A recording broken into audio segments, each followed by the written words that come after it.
Do you remember B-Daman? And if you do, did you watch the 2004 anime? Last year I rewatched and reviewed all of OG Beyblade from Season 1 to G-Revolution and was shocked to learn how well that show holds up 25 years later. After finishing Beyblade, the big question was what should I revisit next, and I decided it only made sense to talk about a show that literally aired 1 week after the G-Revolution finale. A series that was animated by the same studio, came from the same magazine with toys by the same companies in Japan and North America. B-Daman was meant to be the next big thing after the mega success that was Beyblade. Everyone from CoroCoro Comic to TV Tokyo to Hasbro thought this would win over the kids who already loved Yu-Gi-Oh, Beyblade, Pokemon. So why does nobody talk B-Daman? I genuinely believe the TV anime for these battling monster franchises had a massive role in making or breaking the IP. Beyblade was huge with an excellent sports-inspired anime. I was never into Magic the Gathering, but I was way into Yu-Gi-Oh, and the biggest difference is the latter had a TV anime. Most Digimon fans I speak to are fans of the anime first and foremost and came to the games or the TCG after falling in love with the 1999 TV show. So what was up with 2004's Battle B-Daman? Was this show a secret gem that was overlooked because the toys never blew up, or was it so bad that it was partially responsible for the toys never blowing up? Battle B-Daman was not the first B-Daman anime, though it was the first to receive an English dub and Western distribution. There was an anime that borrowed directly from the art style of Bomberman, of which the series is originally a spin-off for. Then there was a season with kids in a more science fiction setting, reminiscent of a Gundam show where they battled with marble shooters that more closely resembled the ones you and I recognize from the mid-2000s. Battle B-Daman kept on with kids using marble shooters, but this new show took place in a bizarre Western-inspired other Earth called the Beta World. Think the desert setting of Pokemon Coliseum for a mid-2000s comparison. Before meeting the core cast, viewers are introduced to Beta Mage, a blue blob who watches the events of the series through a TV and is, quote, your personal guide to the Beta World. This is kinda lame and was the first red flag in my rewatch. Immediately with Beta Mage and the Beta World, we lose a degree of connection to our world that is vital for shows like these. Beyblade was set in the human world and made you feel like you could be one of the heroes in its show if you had your own Beyblade. Digimon had another world, but its cast came from modern day Earth. There were exceptions, of course. Pokemon is set in its own alternate world and went on to become the biggest of these franchises, but the Beta Mage is no Professor Oak and the Beta World is not quite as awe-inspiring as the world of Pokemon. We meet the protagonist of the story, Yamato Delgado, a goggle-headed kid who happens to be voiced by Takato from Digimon Tamers. The amount of Digimon actors who appear in the English production is incredible. Gray, the blonde rival type, is voiced by Henry from Tamers. Bull shares an actor with Izzy. Two of the main villain kids are Ken from Zero Two and Kazu from Tamers. Delgado's mom is Mimi from Adventure. The blue-haired Scottish ninja is Rika's mom for the first 6 episodes before being replaced by Matt and TK's mom for the rest of the series. Steve Bloom, who voices Guilmon, is also the big bad, a walking, talking cat man. And the show is truly obsessed with cats in a way that is fine, but is entirely disconnected from the B-Daman toys. Yamato was raised by cats and is said to beat a battle with cat-like reflexes. The villain is a cat. B-Damage has a bunch of cats who talk to the audience as well. It's all very strange. In the pilot episode, our hero has heard of B-Daman but doesn't have one of his own, and therefore he's never played the game. He meets Bull/Izzy/Terriermon, a sleepy hooded character who drops some abridged-style dub humor when he exits a scene by saying, well, I gotta vanish mysteriously now, bye. On his birthday, Yamato wishes for a B-Daman of his own, and just as he does, the wandering cowboy Gray rocks up to his mom's tavern in search of Cobalt Blade. The B-Daman reveals itself to Yamato, and I must say, Cobalt Blade is an all-time great SD chibi mecha design. This and Gray's Chrome Zephyr are brilliant designs in my eyes. Maybe it's the nostalgia talking, but I love the way they looked in real life and how they're depicted in the show. The two boys enter a 1v1 direct hit battle with Gray planning to steal Cobalt Blade if he wins. Mid-battle, Gray goes, I'm running out of time, there's something I gotta do, and we hear a girl's voice yell, brother, as we see what looks like a sister character trapped inside a marble. There is a marble beam struggle, but the battle is interrupted by an evil version of Bull. Here we learn he's a lot like Launch from Dragon Ball with a passive and sinister personality that come and go. That's the first episode, and while I wasn't a fan of the Beta World, the chibi art style for the humans, I found some things to enjoy. The English cast was strong for one, and it wasn't taking itself very seriously at all. But above all, I think the series deserves some of the same praise I gave to Beyblade for finding clever ways to do action for kids without fists or guns. At its best moments, Beyblade's animation found a way to simulate the hype of a Dragon Ball Z battle with nothing but spinning tops. Beat 'em B-Daman has the feeling of a gunslinging western without a single gun. They're firing stuff, but they're marbles coming out of cute robots. Like how Nintendo managed to make a kid-friendly shooter with Splatoon by using paint, I can't help but be impressed with B-Daman's simulating shooting but using robots that vomit marbles. In episode 2, things get weird and not in a fun way. Stop me if you've heard this before. Betamage tells us about the Beetle world, Yamato learns about B-Daman, Gray ambushes Yamato and demands a battle, Bull shows up and interrupts the battle. Episode 2 is a remake of episode 1. It's got new animation, new dialogue. Chronologically it takes place after episode 1, but structurally it's the same thing. I couldn't believe what I watched. It was like when Fullmetal Alchemist and Brotherhood both adapt the same manga chapters in slightly different ways, only these were episode 1 and 2 of the same show. Episodes 3 and 4 aren't much better, though at least they aren't remakes of episode 1. We learn about the B Coliseum where the greatest players go to compete. It becomes clear that this will be the structure of our series, like a Pokemon League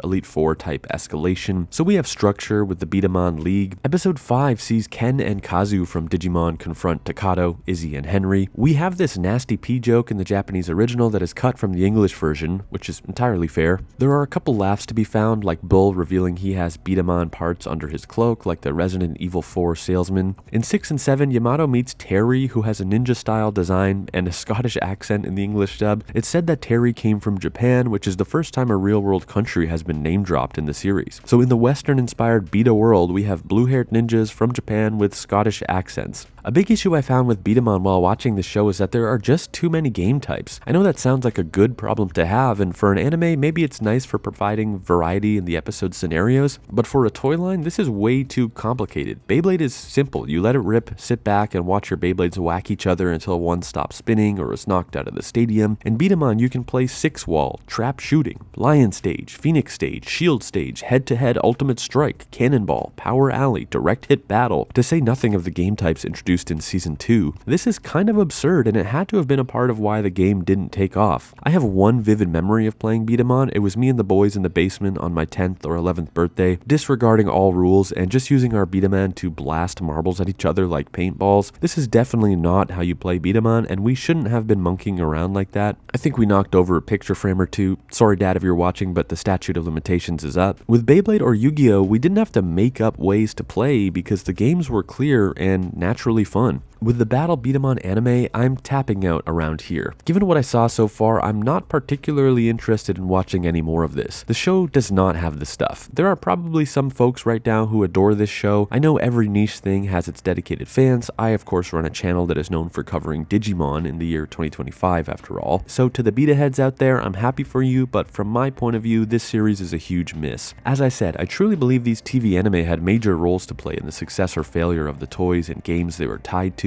The Battle B-Daman anime did not do the toy line any favors with its bizarre alternate Earth, its cat jokes, or its art style that was probably a bit too cute to be promoting cool mecha model kits. The English dub relying on much of the Digimon cast was a pleasant surprise, but the show didn't work for me as a kid, and it's definitely not interesting me as an adult. With a mediocre anime and a toy line that had way too many game types, likely in an attempt to remedy the fact there was no obvious way to enjoy B-Daman, this franchise faded for a reason. Its makers wanted it to be the next Beyblade, but B-Daman never stood a chance. Thanks for watching. What did you think of B-Daman back in the day? If you enjoy my thoughts on 2000s Monster Tamer and Battle anime, I wrote my own anime-inspired novel called Dot Monster Revolution a few months back. Its biggest inspiration is Digimon, but it has flavors of Metabots, Monster Rancher, Mega Man, and more in its fictional storyline. I'm announcing today that in addition to being on Kindle and Amazon, you can now get it digitally on Kobo too. I wanted more options for folks who don't use Kindle or don't shop with Amazon. Signed physical copies are also available in store and online at ANC Games. They ship internationally too, so if you want a paperback copy but don't do Amazon, ANC Games is an option. I'll have links to the book in the description of this video. Let me know what you'd like me to review next, and I'll consider adding it to the list. Subscribe for more reviews like this. Have a great week, and I'll see you in the next video.